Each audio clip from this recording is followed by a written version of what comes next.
জিকির নামে হেলে দুলে নেচে গেয়ে জিকির তো সুন্নত, তবে আবু জেহেলের সুন্নত।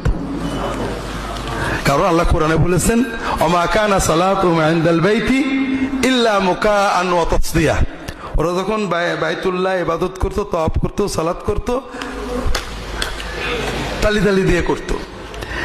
তো দুঃখ লাগে যে আমরা আমাদের জিকির করব আল্লাহর খুশি করতে, পরীক্ষাটা কার হবে? তো ঝগড়া না করে দেখি না নবীজি কিভাবে জিকির করতেন। তো নবীজি যদি তালে তালে নেচে নেচে করতেন, আলহামদুলিল্লাহ করব, নাইলে কেন করব? আল্লাহ মাফ করেন। চেঁচিয়ে জিকির তো দূরের কথা, আল্লাহ কোরআনে বলেছেন যে আল্লাহর জিকির করো মৃদু শব্দে। Hay que ver para mí, yo, ayer